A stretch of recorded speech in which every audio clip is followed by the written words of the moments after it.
என் பொண்ணு கனிஷ்காங்க. திருவாரூர் மாவட்டம் வடுவூர் தான் எங்கள் ஊர்.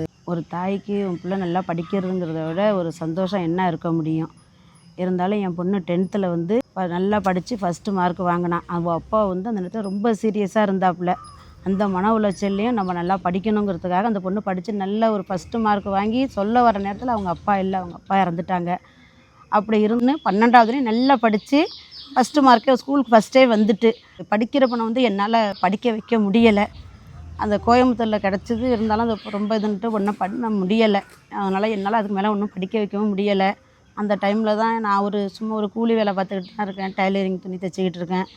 அதை வச்சு தான் நான் 2 பிள்ளைங்களையும் படிக்க வைக்கணும். இதுக்கு மேலே என்னால் படிக்க வைக்க முடியல. என் பொண்ணை நல்லா படிக்க வைக்கிற பொண்ணை வந்து என்னால் படிக்க வைக்க முடியலமோ தினம் தினம் எனக்கு ரொம்ப வேதனையாக இருக்குது. நான் அந்த சூழ்நிலையும் என் பொண்ணை வந்து ஒரு துணிதையாவது நம்ம தைச்சிக்குவோம், நம்மளுக்கு வேறு வழி இல்லை, என்ன பண்ண முடியும், நம்மளுக்கு வேறு பார்க்கணும்ல வழி இல்லை, நம்ம துணியாவது தைச்சிக்கலாமான்னு சொல்கிறேன் ஒழிய. ஆனால் அந்த நேரத்தில் என்னோடய நரக வேதனை எனக்கு மட்டும்தான் தெரியும். நம்ம வந்து இவ்வளோ கஷ்டப்படுறோம், நம்ம பொண்ணாவது நல்ல விதமாக படிக்கிற பொண்ணு நல்ல விதமாக இருக்கணும்னு நம்ம நினச்சோம்.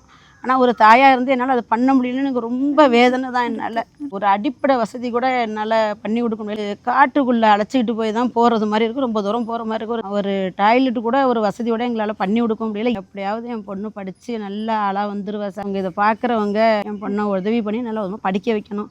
என் பொண்ணு கண்டிப்பாக நல்ல விதமாக படிப்பா.